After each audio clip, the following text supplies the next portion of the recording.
주시옵소서. 이 모든 말씀을 주 예수 그리스도의 이름으로 기도합니다. 아멘. 다시 한번 인사할까요? 할렐루야, 샬롬. 하나님의 은혜와 평강이 여러분과 함께하길 주의 이름으로 소망합니다. 아멘. 오늘은 하나님께서 먹이신다, 하나님께서 먹이신다라는 제목으로 하나님 말씀 증거하겠습니다. 우리 지난주까지 우리 주기도에 대해서 말씀을 계속 전하고 있습니다. 지난주까지 우리 하나님을 향한 세 가지 기도에 대해서 말씀을 드렸습니다. 첫 번째는 하나님의 이름, 두 번째는 하나님의 나라, 세 번째는 하나님의 뜻. 바로 이것을 위해 기도하라 라고 우리 예수님께서 가르쳐 주셨습니다. 이 세 가지 주제가 끝난 다음엔요, 바로 사람을 위한, 또 우리들을 위한 기도를 예수님께서 말씀하고 계십니다. 이것도 세 가지로 구분을 할 수 있습니다. 바로 첫 번째는 양식, 두 번째는 죄사함, 그리고 시험에 관한 기도입니다. 어떻게 보면요, 이 세 가지는요, 우리가 신앙생활을 하는 데 있어서 가장 실질적이고 우리에게 큰 영향을 주는 그러한 기도 제목입니다. 그렇기 때문에 정말 이 세 가지 기도, 물론 앞에서 너무 중요하지만 우리 실제 생활하는 데 있어서 이게 너무 중요하다. 그래서 우리가 함께 꼭 이 말씀을 집중해서 듣고 여러분들이 많이 또 묵상하시면 참 좋을 것 같습니다. 오늘은 바로 그 첫 번째 시간, 양식에 관한 기도입니다. 하나님을 향한 기도, 아버지의 이름, 나라, 뜻을 구하는 기도는요, 어떻게 보면 굉장히 영적이라고 할 수 있습니다. 하나님의 나라가 우리 눈에 보이지 않잖아요. 또 아버지의 이름을 위해 거룩히 여김받는 것, 그것도 어떻게 보면 다분히 영적입니다. 또한 하나님의 뜻이라고 하면 더 영적이죠. 그런데 갑자기 그 주제가 급격히 바뀝니다. 바로 양식을 위해 구하라고 말씀하고 계신 것입니다. 마태복음 6장 11절 한번 함께 읽어볼까요? 오늘 우리에게 일용할 양식을 주시옵고 라고 말씀하고 계십니다. 근데 여기서 말씀하시는 이 일용할 양식이 뭘까요? 뭐 어떤 분은 무슨 양식이지 뭐 딴 거 있습니까? 라고 할 수 있습니다만 그게 정답일 수도 있습니다. 근데 우리가 또 성경을 보면요, 이게 되게 단순한 것만 같지는 않지 않습니까? 특히 예수님은요, 이게 말씀하실 때요, 영적인 것과 육적인 것들을 굉장히 혼용해서 사용하셨어요. 그러다 보니까 제자들이 헷갈려합니다. 도대체 저게 무슨 말씀인가 헷갈릴 때가 참 많았습니다. 그래서 이 일용할 양식이라는 말을 영어로 좀 보니까 좀 하울링이 좀 나는 것 같네요. 많이 나네. 그 일용할 양식 보니까 영어로는 daily bread라고, 매일의 빵이라고 영어에 보니까 해석을 하고 있습니다. 근데 한 성경뿐만 아니라 여러 성경들이 이 일용할 양식을 daily bread, 그러니까 오늘의 빵, 매일 먹는 빵이라는 말로 해석을 하고 있습니다. 사실 우리는요, 다 이것을 이 브레드, 빵을 뭐라고 해석하느냐, 그러니까 번역했느냐, 떡으로 번역했습니다. 그러나 그 당시에 이스라엘에는 떡이 없습니다. 떡은 우리나라, 특히 그러니까 동양 우리나라에만 있는 거죠. 고대 근동에는요, 이 떡이란 것 자체가 없었습니다. 그래서 제가 제일 대표적으로 보리떡 5개와 물고기 2마리로 50명을 먹이신 사건을 보면 보리떡이겠습니까? 혹시 여러분 보리떡 먹어보셨습니까? 안 드셨었어요? 전 보리떡이 뭔지 몰라요. 보리빵은 알아요. 많잖아요. 보리떡. 말은 항상 보리떡 했는데 실제로 보리떡이 뭔가, 보리개떡. 보리개떡. 개떡이 어떤 의미입니까? 제가 보리개떡을 잘 안 먹어봐서, 먹어봤는지 모를 수도 있습니다. 어쨌거나 떡보다는 빵이에요. 성경은 다 빵을 이야기합니다. 그래서 처음에는 이 빵이라는 거를 우리나라 말로 해석할 때 우리나라 말 빵이 없으니까 그래서 아마 떡으로 번역을 한 것 같습니다. 그래서 요즘에는요, 이 떡이 한국이 유명해지니까 떡도 고유 명사가 됐어요. 옛날에는 뭐 떡을 라이스 케이크, 쌀로 만든 케이크 아니잖아요. 이상했는데 요즘은 다 떡이라고 그냥 고유 영어로 쓰더라고요.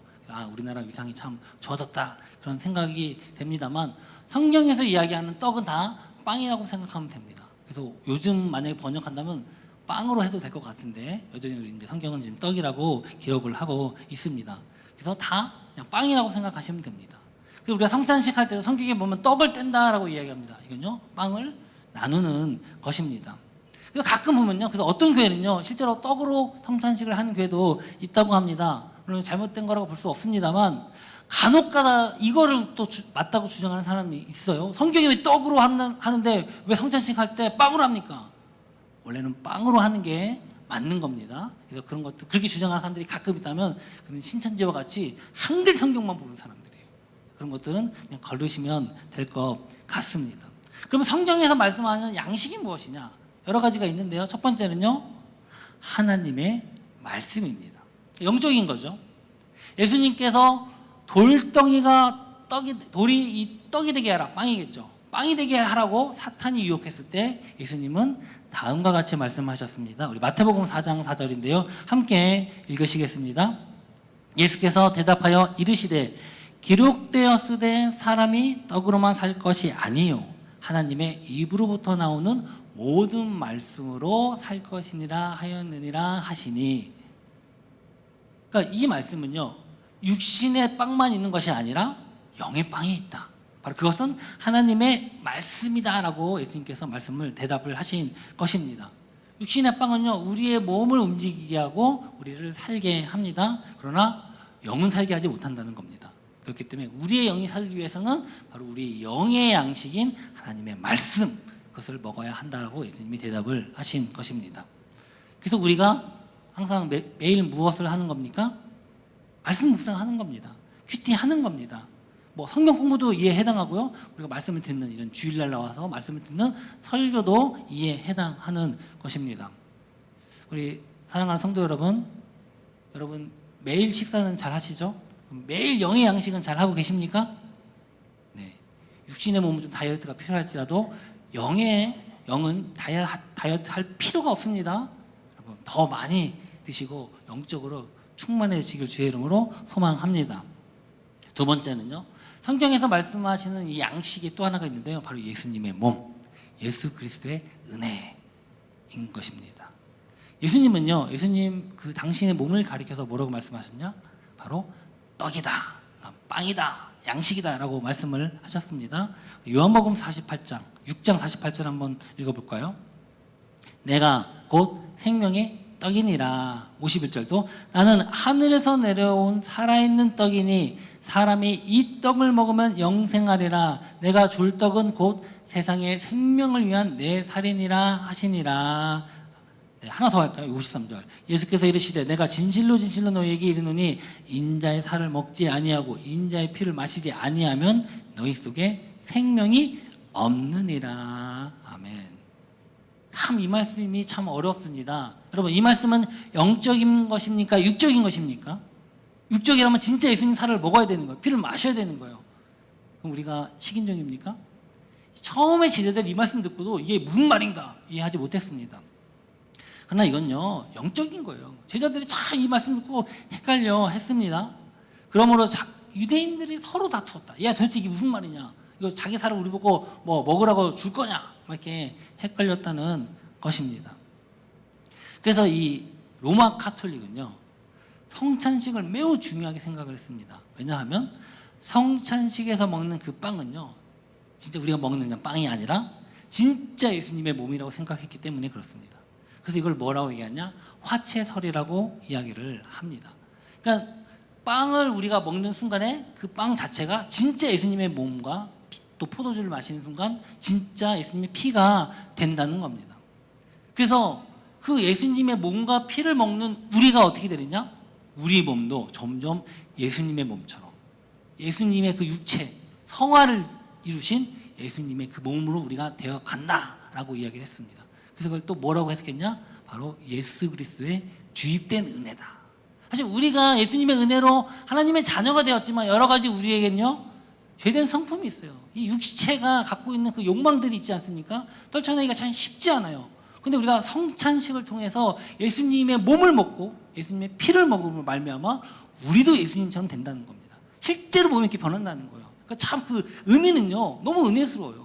그래서 매일 그 성찬할 때 그 예수님의 은혜를 우리가 먹는구나 하면서 굉장히 감격하면서 성찬을 했다고 합니다. 예수님의 은혜가 직접 우리에게 주입되는 거예요. 그래서 이게 그럼 예수님의 몸을 많이 먹으면 먹어서 은혜가 주입되니까 우리가 몸이 점점 거룩해지는 겁니다. 그래서 그 로마 카톨릭에는 뭐가 있냐? 성인이라는 게 있어요. 그러니까 예수님과 얼마큼 닮아갔는가를 그들이 기리는 것들입니다. 성인이 있습니다. 굉장히 예수님만큼은 아니지만 위대한 믿음의 선배들로 그들이 추앙하고 있습니다. 근데 이건요, 예수님의 몸이라는 것을 또 이 성찬의 그 의미에서 그를 실제화한 겁니다. 그러나 이거는 실제 육신적인 것을 이야기한 것은 아니에요. 실제 예수님의 피와 살을 먹는다라는 걸 의미하는 것은 아닙니다. 그럼 이건요, 영적인 것을 말씀하신 것이었습니다. 요한복음 6장 63절도 한번 함께 읽어볼까요? 살리는 것은 영이니 육은 무익하니라. 내가 너희에게 이른 말은 영이요 생명이니라 라고 말씀하고 계십니다. 우리가 매일 성찬을 하면 정말 예수님처럼 닮아가면 얼마나 좋겠습니까만은 의미는 너무 좋아요. 그러나 실제 우리 몸이 그렇게 변하지는 않을 수 있다는 겁니다. 그래서 종교개혁 이후에 이 개혁주의 신학의 근본 토대를 세운 이 칼빈이라는 신학자는 이렇게 주장을 했습니다. 영적 임재설. 그러니까 이 성찬을 할 때 나누는 그 빵과 포도주가 이것이 예수님의 몸이다, 피다라고 믿고 고백하고 먹는 순간에 예수님의 은혜가 임한다는 겁니다. 실제로 그것은 변하지는 않는다는 거예요. 빵은 빵일 뿐이야. 믿지 않고 먹으면 그 사람한테는요, 그냥 여전히 빵이고 포도주일 뿐이에요. 그러나 이것을 정말 예수님의 몸이다, 예수님의 피다라고 믿고 고백하고 먹는 그 사람에게는요, 그 은혜가 임한다라고 고백을 했습니다. 그래서 참 제가 좀 안타까운 거는 요즘 이제 개신교 쪽에서 특히 장로교는요, 이 성찬이 참 많이 약화돼 있어요. 그러나 이제 이건 로마 카톨릭이라든가 뭐 그리스 정교회라든가 역사가 오래된 기독교는요, 굉장히 성찬식이 중요합니다. 그래서 우리는 또 그런 부분들은 좀 살려야 할 필요가 있지 않는가 생각이 됩니다. 성찬은요, 자주 할수록 은혜가 임할 줄 믿습니다. 실제로 몸이 변하는 건 아니지만 그 은혜가 우리에게 임할 줄 믿습니다. 또 세 번째, 성경에서 말씀하는 양식은 무엇이냐? 바로 우리가 일반적으로 말하는 먹고 마시는 그 빵, 육신을 위한 빵입니다. 사실 우리 본문 마태복음 9절, 10절을 우리가 긴 시간 다루었습니다만 하나님의 이름, 하나님의 나라, 하나님의 뜻, 이건 분명히 영적인 거예요. 그래서 당연히 그 다음에 나온 11절도 보면 어떻게 보면 영적으로 간주하는 것이 참 맞을 것 같아요. 하나님의 은혜를 구하고 또 그 예수 그리스도의 은혜를 구하는 것. 하나님 우리 은혜를 주시는구나. 이렇게 영적으로만 해석할 수도 있을 것 같습니다. 그런데 이걸 해석하기에 하나 걸리는 것이 있습니다. 그건 무엇이냐? 바로 데일리. 아까 일용할 양식을 데일리 브레드다 이렇게 영어로 번역했다고 했는데 일용할이라고 하는 단어예요. 이 일용할이라고 하는 그 단어는요, 헬라어로 보면 에피오시오스라고 이야기를 합니다. 근데 이게 무슨 뜻이냐? 매일, 다가오는 날, 혹은 내일을 위하여라는 뜻입니다. 이건 무슨 말이냐? 뉘앙스가 실제로 영적인 거라기보다는 진짜 우리가 먹는 걸 얘기하는 거예요. 매일 먹는 것을 위한 양식이라는, 매일을 위한 양식이라는 겁니다. 매일매일 먹는 빵. 우리 같으면 뭐 밥이 되겠죠?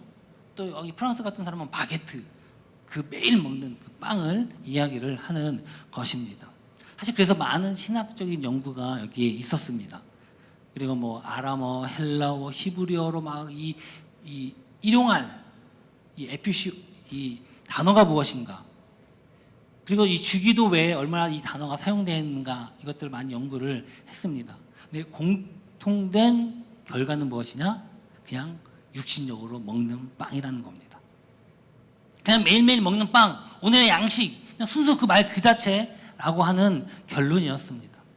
물론 가끔은요, 이 다가오는 그날이라고 해석을 해서 재림 때 주실 양식을 요구하는 거다 이렇게 얘기하는 사람도 있습니다만 그건 굉장히 소수고요. 그냥 우리가 먹고 마시는 그런 양식인 거예요. 11절에 우리의 말의 번역처럼 하나님의 말씀, 뭐 예수님의 몸, 뭐 예수님의 은혜 그렇게 해석하는 것이 아니라 진짜 우리가 매일매일 먹는 그 양식을 위한 기도였다는 것입니다. 그렇다면 왜 예수님은요, 갑자기 하나님의 이름과 뜻과 그 나라를 위해 기도하라고 굉장히 지극히 영적이고 거룩한 그런 굉장히 순결하다고 표현하고 있지 않습니까? 그걸 구하라고 얘기하시는데 갑자기 지극히 육신적인 양식을 위해 기도하라라고 하셨을까요? 사실 육신적인 건 다 썩어지는 거 아닙니까? 그냥 아무리 먹어도 뭐 그때 먹는 걸로 끝나는 거 아닙니까? 항상 배고픈 게 육신적인 거예요. 나쁜 거, 좀 우리가 피해야 할 거, 우리가 그렇게 많이 생각을 합니다. 사실 대부분의 종교가요 다 영적인 거를 추구합니다. 육적인 것은 좀 나쁜 거다, 악한 거다, 버려야 할 것이다 라고 이야기를 합니다. 금욕주의는요 육체의 욕구가 나쁘다는 거예요. 그러니까 절제해야 된다, 금욕을 추구하는 것들입니다. 이게 이 에피쿠로스 학파, 예수님 당시 이후에 초대교회 때 많이 유행했던 것들입니다. 또 영지주의, 육체는 영혼을 가두는 감옥이다, 육체가 나쁘다는 거예요. 육체 자체를 악으로 규정했어요. 그 당시에 또 유행했던 또 하나의 종파입니다. 그런가 하면 불교 있죠. 불교도요 육체의 욕망, 인간을 괴롭히는 108가지의 번뇌는 어디서 나오냐? 인간의 욕망에서 나온다고 했어요. 그래서 이거를 버리는 게 수련이에요. 인간의 모든 욕망에서 초월한 그 경지가 해탈의 경지, 이게 바로 부처다 이렇게 얘기했거든요. 그러니까 그들은요 이 욕망을 끊기 위해서 어디로 갑니까? 산속으로 가는 거예요. 여자들 외모, 머리 얼마나 중요합니까? 우리 중학생 친구들 머리가 스타일이 딱 중학교 가면 바뀌잖아요. 그러니까 머리 빡빡 미는 거예요. 이건 너의 욕망을 컨트롤 못해, 머리 밀고. 그러니까 모든 걸 버리는 거, 이게 바로 이 기독 불교의 특징입니다. 그런가 하면 티베트 불교는요 뭐라고 얘기했냐? 오체투지. 자신은 뭐 머리, 가슴, 뭐 배, 팔꿈치, 무릎 땅에다가 닿게 하면서 수행하는 거예요. 육체를 다 안 좋은 걸로 보는 겁니다. 인도도 그렇죠. 요가. 이런 건요 다 어떤 육체의 욕구를 절제하고 초월해서 최고의 경지에 이르게 하는 것입니다. 근데 우리의 먹고 마시는 건요 가장 근본적인 욕구거든요. 이게 참 절제하기가 쉽지 않은 건데 그것들을 이겨내는 그런 수련들을 하고 있는 것입니다. 그러니까 실제로는요 이 종교들은요 우리의 먹고 마시는 데 관심 있습니까? 별 관심이 없어요. 영적인 것을 추구하는 거예요. 거룩한 것을 추구하고요 뭔가 영적이고 이상적인 것을 추구하는 것들이 세상에서 이야기하는 종교들입니다. 최고의 목표가 그거예요. 이 욕구와 욕망에서 탈출하는 거. 근데 문제는요 사람들은 그렇지 않다는 거예요. 사람들은요 이 이상적인 것을 추구하는 것처럼 보이지만 본질적으로는요 이 본능적인 거, 가장 본능적인 건 먹고 마시는 것을 추구할 수밖에 없어요. 왜요? 그래야 사니까요. 세상 사람들이 사람들이 종교를 찾는 이유가 뭡니까? 신들을 찾는 이유가 뭡니까? 내가 정말로 어떤 그 욕구를 버리기 위해서요? 아니에요. 뭐 도 닦기 위해서요? 있겠죠. 만에 하나. 뭐 어떻게 내가 선하고 어떻게 이 욕망을 떨쳐버리고 어떻게 이 번뇌를 떨쳐버릴까? 그런 이유라기보다는 어떻게 내가 잘 먹고 살까? 내가 어떻게 좀 재물을 얻을까? 내가 좀 어떻게 평안한 삶을 살까? 어떻게 하면 무병장수하만 살 수 있을까? 뭐 그런 것 때문에 사람들이 이런 어떤 종교를 찾지 않습니까? 부동산 사장님은 어떻게 하면 사업에 성공할까? 병든 사람은 어떻게 이 병고침을 받을까? 그거 다 육신적인 겁니다. 이런 것 때문에 사람들이 누굴 찾습니까? 무당 찾는 거예요. 점 보는 거예요. 굿하고요. 그들은요 좋은 곳에 죽어서 천국 가려고 점 보는 사람 봤습니까? 없죠. 이 땅에서 잘 되려고 어떻게 하면 지금 좋을까? 그것을 고민하기 때문에 그들을 찾는 것입니다. 그러니까 세상에서 이야기하는, 세상이 추구하는 종교는요 이상적인 걸 찾지만 또 우리에게 현실적인 건 주지 못하고, 그런가 하면 또 토속신앙 이런 것들은요 우리의 현실적인 문제에만 함몰되고 있다는 겁니다. 전혀 다른 분야인 것입니다. 그러나 우리 하나님은요, 기독교는 그렇지 않아요. 이상만 쫓는 세상의 종교와 철학학은요 질적으로 다릅니다. 우리 하나님은요 절대 우리의 먹고 마시는 문제, 입고 자는 문제, 삶의 필수 조건이라고 하죠. 의식주, 이런 삶의 현실을 외면하는 분이 아닌 실제적인 분이시라는 겁니다. 이 주기도에 대한 구체적인 설명이 마태복음 하단에 쭉 나옵니다. 6장 밑에 보면 그 마태복음 6장 30절은 이 말씀에 대해서 다시 이제 설명하고 있는 부분이라고 할 수 있는데요. 마태복음 6장 30절 한번 함께 읽어보도록 하겠습니다. 오늘 있다가 내일 아궁에 던져지는 들풀도 하나님이 이렇게 입히시거든 하물며 너희일까 보냐. 믿음이 작은 자들아. 예수님 이렇게 말씀하세요. 들풀에 옷이 필요합니까? 풀에 무슨 옷이 필요합니까? 그런데 예수님은요, 하나님께서 풀에게 옷을 입히신다. 이렇게 말씀하십니다. 아궁이에 던져지는 들풀인데 하나님이 옷을 입힌다. 굉장히 시적인 표현이지만 하나님이 책임지신다는 거예요. 그들을 먹이신다는 겁니다. 입히신다는 겁니다. 하물며 가장 사랑하는 우리 사람들을 모른 채 하겠느냐, 이렇게 반문하고 계신 것입니다. 우리 31절도 한번 읽어볼까요? 그러므로 염려하여 이르기를 무엇을 먹을까, 무엇을 마실까, 무엇을 입을까 하지 말라. 아까는 구하라고 했는데 또 지금 하지 말라고 말씀하시는 겁니다. 왜 염려하지 말라고요? 먹고 사는 문제가 중요한 게 아니니까? 아닙니다. 먹고 사는 문제는 굉장히 중요합니다. 윤수야, 미안해요. 먹고 사는 문제 중요해요, 안 중요해요? 먹는 게 얼마나 중요해요? 먹는 것도 맛없는 거 말고 맛있는 거 먹는 게 얼마나 중요합니까? 그렇죠? 잘 살수록 맛있는 거 먹는 게 중요한 거예요. 뭐 우리 윤서 자매만 그래요? 여러분 다 그렇지 않습니까? 음식점이 얼마나 많습니까? 그 많은 음식점 중에 맛있는 음식점 손에 꼽아요. 그 상상 얘기죠. 에이, 먹을 게 없어. 수천지인데 먹을 게 없다고 하는 말의 의미가 뭡니까? 바로 그런 의미입니다. 욕구가 그만큼 중요한 문제예요. 하나님에겐 중요하지 않으실지 몰라도 우리에게는 먹고 사는 문제, 이 먹는 문제는요, 그만큼 중요한 겁니다. 절대로 가벼운 문제가 아니에요. 사랑하는 성도 여러분, 하나님은요, 하나님 당신에게는 먹고 사는 문제가 중요하지 않습니다. 그러나 우리에게 먹고 사는 문제가 중요한 것을 하나님은 아신다는 겁니다. 그거를 이해하신다는 겁니다. 세상의 종교는 이해할 필요가 없어요. 이해 안 해요. 그러나 하나님은요, 우리의 먹고 사는 문제, 우리에게 중요하다는 것을 아신다는 겁니다. 하나님에게 전혀 안 중요해요. 우리에게 아시고 우리의 필요하고 우리에게 중요하다는 걸 아시니까, 그래서 하나님께서 그것을 책임져 주시는 겁니다. 마태복음 6장 32절입니다. 함께 읽어볼까요? 이는 다 이방인들이 구하는 것이라 너희 하늘 아버지께서 이 모든 것이 너희에게 있어야 할 줄을 아시느니라. 아멘. 하나님이 얼마나 우리에 대해서 아시는 줄 아십니까?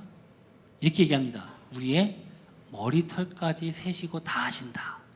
이 중에 자기의 머리털 센 분 아무도 없죠. 이 세상 전 세계 아무도 없을 거예요. 그러나 하나님은 우리의 머리털까지 세실 정도로 우리의 모든 것을 아신다는 겁니다. 그분은 우리의 모든 것을 아시고 우리의 생각과 형편과 필요를 아시고 그것을 채워주시는 분이에요. 그러니까 우리가 염려할 필요가 있다 없다? 없다라고 하는 겁니다. 하나님은요, 그저 우리가 그러면 이 땅에서 잘 먹고 잘 사고 복받기 위해 믿는 분입니까? 또 그건 아니에요. 무당종교, 성황당, 지극정성으로 복달라고 비는 것 똑같은 것입니까? 혹시 여러분 중에 새벽기도 열심히 나오시는 분들이 그런 마음으로 오시는 분 한 분도 없고 주의 이름으로 소망합니다. 네. 하나님은요, 이미 알아서 먹여주세요. 아, 내가 오늘 새벽기도 안 나왔더니 오늘 하루가 재수가 없네. 그런 분 한 분도 없고 주의 이름으로 소망합니다. 그런 거 아닙니다. 하나님 다 알아서 우리에게 책임져 주세요. 그렇기 때문에 항상 그것만 바라고 기도할 필요는 없습니다. 그래서 우리가 그렇기 때문에 하나님을 향한 기도, 하나님의 이름, 하나님의 나라, 하나님의 뜻을 구할 수 있는 거예요. 우리가 지금 먹고 사는 게 힘들어도 그걸 구할 수 있는 겁니다. 그러면 하나님께서 알아서 주시기 때문에. 그래서 오늘 학가다 말씀입니다. 이건 여러분들 다 외우셔야 되는데 우리 6장 33절 한번 읽어볼까요? 시작. 그런즉 너희는 먼저 그의 나라와 그의 의를 구하라. 그래야만 이 모든 것을 너희에게 어떻게 해요? 더하시리라. 그냥 주신다는 겁니다. 공짜로 주신다는 겁니다. 할렐루야. 얼마나 하나님이 우리를 이렇게 보살펴주는 세심한 분이십니까? 그러니까 세상의 종교의 신들과는 달라요. 또 어떤 육신의 안위와 어떤 복만 비는 그런 것만 준다고 하는 뭐 무당, 토속신앙과도 달라요. 우리가 하나님의 나라, 하나님의 이름, 하나님의 뜻을 구하면 굉장히 이상적인 겁니다. 그걸 구하면 나머지는 다 알아서 주신다. 그러니까 염려할 필요가 없다라는 것입니다. 얼마나 자상하신 분이십니까? 이게 얼마나 세심한 분이십니까? 세상에 이런 종교가 또 있습니까? 있으면 저 추천 좀 해주십시오. 저도 한번 알아보게. 우리 하나님 아버지께서는 이게 항상 우리가 영적인 것에 관심을 두게 하기 위해서 우리 육신의 문제를 해결해 주시는 분이에요. 그리고 항상 우리의 필요를 채워주시는 분이에요. 할렐루야. 이 은혜가 저와 여러분과 함께 주의 이름으로 소망합니다. 그러면 자, 우리 윤수 학생, 기도할 필요가 있습니까? 없습니까? 있어요? 먹고 마시는 문제는 기도할 필요가 없다고 얘기하시는데, 알아서 주신다고 하시는데, 네, 하나님의 나라와 의를 구해야죠. 맞죠? 그럼 먹고 마시는 문제 전혀 기도할 필요가 없겠네요. 그런데 예수님은 일용할 양식을 주시었고 이렇게 얘기를 했다니까요. 다시 마태복음 6장 11절 다시 한번 함께 읽어볼까요? 시작. 오늘 우리에게 일용할 양식을 주시었고. 근데 예수님은 또 이렇게 이야기를 하셨다는 것입니다. 여기서 우리가 관심 있게 봐야 할 단어가 또 하나 있습니다. 일용할과 더불어 또 다른 단어가 있는데 바로 오늘이라는 단어입니다. 우리가 먹고 사는 문제가 해결된다는 가장 확실한 방법은 뭡니까? 여러분들 열심히 일해서 의사 되는 거요. 의사 되면요 얼마나 피곤한지 아세요? 죽을 때까지 일해야 돼요. 그래서 뭐라고 얘기하냐, 내 아들은 의사 안 되고 사위를 만나라, 그렇게 얘기를 하더라고요. 본인 딸은 의사 안 시키고. 의사가 돈을 많이 버는데 참 힘든 직업입니다. 먹고 사는 문제 가장 해결되는 건요, 로또 복권 당첨되면 되지 않습니까? 아닙니까? 아멘. 요즘은 좀 많이 줄었는데 처음에 로또 복권이 2,000원일 때는요 굉장히 당첨금이 높아져가지고 최고 우리나라 기준으로는 800억까지 올라갔던 적이 있어요. 그때 아주 열풍이었습니다. 막 너나 나나 뭐 계속 이게 미뤄지니까 한번 담은 이게 되면 이제 굉장히 많이 될 것이다. 물론 실제로는 여러 사람이 돼가지고 뭐 나눠 갔다 이렇게 얘기를 하는데, 이런 로또 복권 당첨되면 뭐 재벌도 필요 없어요. 평생 일해야 되니까 그냥 한 방에 해결되는 거 아닙니까? 아닙니까? 로또 복권 어때요? 좋아요. 얼굴 표정은 굉장히 시크한데. 그런데요, 그러면 그 로또 복권 당첨되면 우리의 걱정과 염려는 없어질까요? 아닙니까? 혹시 누가 훔쳐가지 않을까? 그건 돈 때문에 나에 접근하는 거 아닌가? 우리 자녀들이 이것 때문에 뭐 싸우진 않을까? 뭐 이런 걱정 나지 않겠습니까? 이런 염려가 많지 않겠습니까? 저 그래도 갖고 싶어요. 받고 싶어요. 이런 분이 계실지 모르겠습니다. 뭐 안 받아봤으니까 저도 모르죠. BBC에서 조사를 했는데요, 로또 복권 당첨된 사람들, 외국은요 조 단위로 당첨이 되더라고요. 최고 밀릴 때 난 깜짝 놀랐어요. 억 단위가 아니고 조 단위예요. 당첨된 당첨금이. 그런데 복권 당첨된 사람들의 3분의 1이 파산한답니다. 실제로. 그냥 부자가 되는, 그러니까 원래대로가 되는 것도 아니고 파산을 한대요. 더 안 좋아지는 거죠. 이게 3분의 1이라고 합니다. 뭐 자세히 설명을 했는데 나중에 한번 찾아보십시오. 인터넷에 있으니까. 그럼 나머지 사람들은 다 행복한가? 또 그것도 아니랍니다. 이 430억 넘는 복권 당첨된 분이 계신데, 이분요 자기는 막 해프게 쓰지 않고 하지 않겠다, 선하게 쓰겠다, 좋은 일에 쓰겠다고 굉장히 노력을 했어요. 그 지역사회에 큰 발전을 이루고 공장을 세우고. 근데 결국 그 많은 재산이 그에게 행복을 가져다 주지 못했다고 합니다. 그때 접근하는 사람들이 사기꾼이고요, 도둑하는 사람들이고요. 그러니까 믿을 수가 없는 거예요. 결국은 굉장히 삶이 필패해져서 혼자 비참히 홀로 외로이 죽음을 맞이했다라고 기사에 나온 것을 제가 보았습니다. 또 다른 조사에 따르면요 당첨자의 90%가 불행해진다고 합니다. 이건 제가 얘기한 게 아니고 실제로 나온 통계니까 그래도 당첨됐으면 좋겠죠? 네, 그래요. 해봐야 하니까 나는 10%에 해당할 수 있을 거야. 네, 그런 믿음 좋습니다. 근데 이게 사람이에요.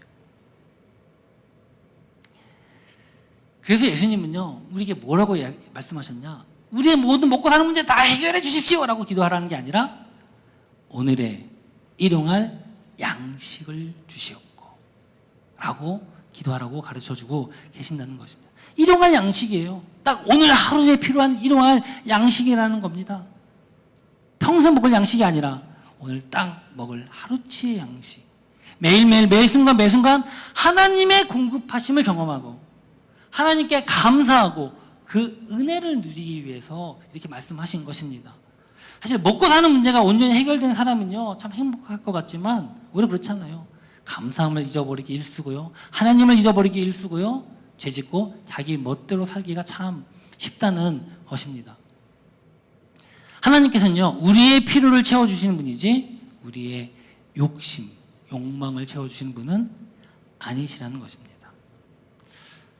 사랑하는 성도 여러분, 저는 오늘 우리에게 일용할 양식을 주셨고 이 고백을 할 때 우리의 필요를 채워주시고 우리를 먹이시는 하나님의 그 은혜를 생각하길 주의 이름으로 소망합니다. 이건요, 우리가 걱정과 염려, 오늘 뭐 먹고 살까 너무 힘든데, 그런 마음으로 기도하는 간구가 아닙니다. 이건요, 이미 주실 것에 대한 믿음, 감사합니다. 오늘도 하나님께서 우리에게 이런 양식을 주실 것을 믿고 나아가는 고백이에요. 우리 마가복음 11장 24절 한번 함께 읽어보겠습니다. 시작. 그러므로 내가 너희에게 말하노니 무엇이든지 기도하고 구하는 것은 받은 줄로 믿으라. 그리하면 너희에게 그대로 되리라. 아멘.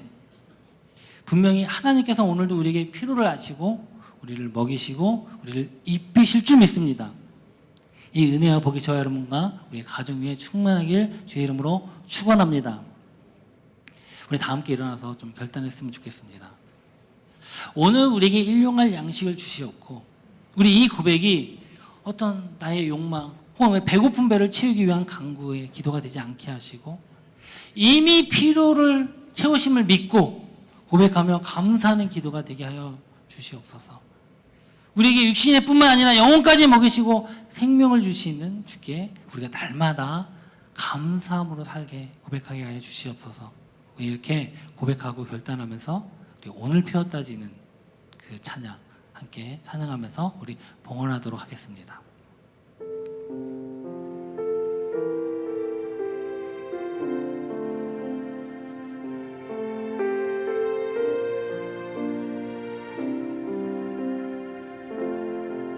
오늘 피었다 지는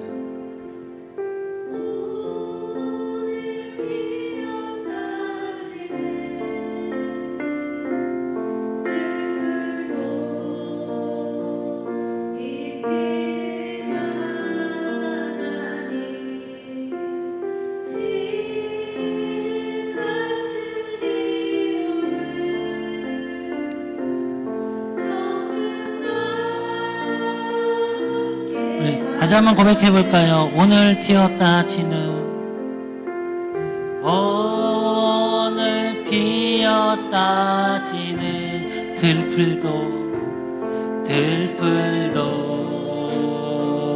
물비는 하나님 지는 같은 이 몸은 정은과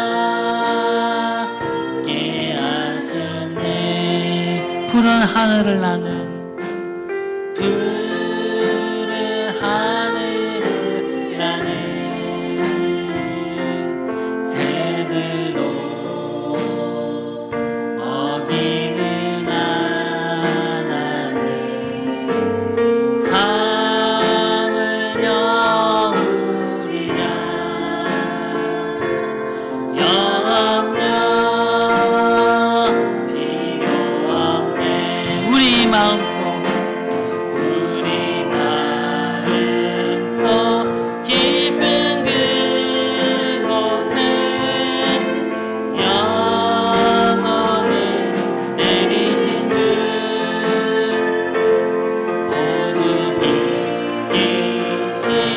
영원한 생명을 약속하시었네.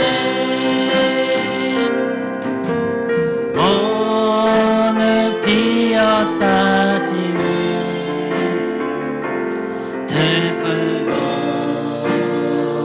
입히는 하나님 지는 같은 이 몸을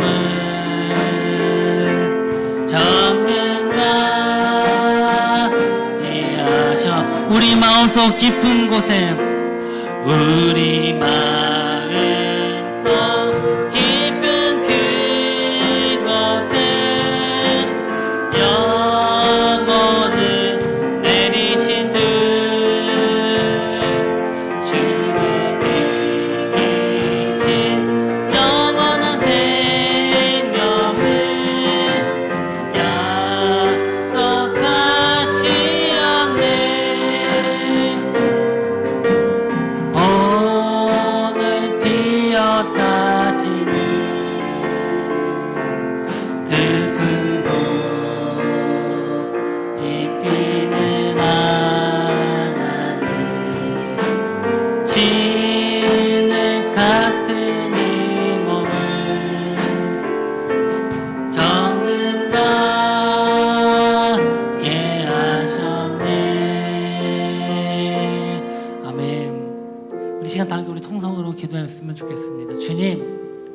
정말 오늘 피었다 지는 더 들불도 책임져 주시는 그 하나님의 은혜를 우리가 다시 한번 기억하기 원합니다. 정말 우리가 때로는 우리의 삶의 여러 가지 문제로 인해서 또 직장의 문제, 걱정이 있습니다. 또 우리의 몸의 문제, 질병의 문제, 여러 가지 상황과 형편 때문에 걱정과 근심하는 자들이 있습니까? 하나님의 자녀는 오히려 이것들보다 이것들도 먹이시는데 우리에게 너희들을 안 먹이실 거냐? 하물며 너희들이라 우리 예수님께 반문하고 계십니다. 하나님, 이미 하나님은 우리의 양편과 사항을 아시고 우리의 모든 것들 하나님께서 예배하시고 준비하시고 먹이시는 주님임을 우리가 고백하며 나아가게 하여 주시옵소서.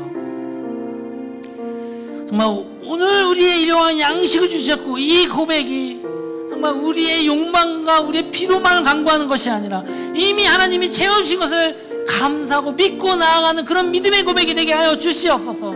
우리 함께 하시고 우리의 모든 것을 책임져 주시는 그분께 우리가 감사함으로 이 고백이 하게 하여 주시옵소서. 우리 고백하면서 주여 한번 부르짖고 기도하겠습니다. 주여, 할렐루야. 고마우신 아버지 하나님, 정말 우리가 우리에게 일용할 양식을 주셨고 이 고백이 정말 우리의 육신의 문제의 어려움 때문에 고백하는 것보다도 이미 그 문제를 해결해 주셨음을 믿고 고백하게 하여 주시옵소서. 아버지, 우리의 모든 필요를 아시는 그 주님을 우리가 찬양하며 고백합니다. 아버지 하나님 당신의 자녀를 주께서 책임져 주시고 믿사오니 오늘도 우리를 입히시고 먹이시고 인도하시는 그 하나님의 은혜를 찬양하며 우리에게 생명 주시고 우리에게 영원한 삶을 주시고 우리의 천국을 주신 그분을 찬양하며 나아가게 하여 주시옵소서. 오늘도 우리가 먼저 그의 나라 의를 구하라, 그럼 이 모든 것 너에게 주시리라 하신 그 약속을 붙잡고 나아가게 하여 주시옵소서. 아버지 하나님, 우리 가운데 힘든 사람이 있습니까? 어려운 사람이 있습니까? 이 말씀 붙잡고 나아갈 때 하나님이 응답하신 걸 믿고 우리가 나만 고백하게 하여 주시옵소서. 주님 감사드립니다. 주님 홀로 영광 받아 주시옵소서. 주님, 정말 우리가 얼마나 매일 하는 이 주님이 가르쳐 주신 이 주기도 오늘 우리에게 일용할 양식을 주시었고 정말 이 고백이 정말 나의 어떤 욕심과 욕망을 채우는 그런 고백이 아니라 이미 우리의 모든 필요를 아시고 이미 우리를 채워주신 것에 대한 것을 믿고 고백하는 그런 믿음의 고백, 감사의 고백이 되게 하여 주시옵소서. 우리는 부족합니다, 연약합니다, 이런 것들이 필요합니다. 그것들을 이미 아시는 우리 주님의 그 은혜를 우리가 감사하며 나아가기 원합니다. 주님, 우리의 삶 가운데서 무엇이 중요한지 주님이 아시기 때문에 우리를 채워주시니 우리가 이것들을 채워주시는 주님을 믿고 먼저 그의 나라와 의를 구하게 하여 주시옵소서. 그러면 이 모든 것은 너에게 더하시리라, 이 말씀이 우리의 고백이 되게 하여 주시옵소서. 주님 감사합니다. 주님께서 우리에게 주신 은혜에 감사하여 우리가 예물을 드립니다. 때문에 우리가 부족한 가운데서도 어려운 가운데서도 드리는 이 예물 주님 아시죠? 그 마음 보시고 기뻐 받아 주시옵소서. 11조 주정헌금, 감사헌금, 성교헌금, 구제헌금, 그 모든 또 우리 교육부를 위한 헌금들 주님 다 아시죠? 또 성전을 위한 헌금, 이 헌금이 하나님을 위해 귀하게 쓰임받게 하시고 이것을 주님께 드리는 하나님의 자녀가 이미 하나님이 모든 것을 더하실 걸 믿고 고백하며 감사함으로 드리는 것이오니 그의 믿음대로 이루어질 줄 믿습니다. 주님 함께 하여 주시옵소서. 지금은 우리 주 예수 그리스도의 은혜와 하나님의 사랑과 성령의 교통하심이 날마다 우리에게 필요한 것을 채워주시는 그 하나님을 믿고 그 은혜에 감사하며 고백함으로 먼저 그의 나라와 의를 구하기를 결단하는 이곳에 예배하는 모든 성도들과 온라인으로 참여하는 모든 이들 가운데 지금으로부터 영원히 함께 있을지어다. 아멘.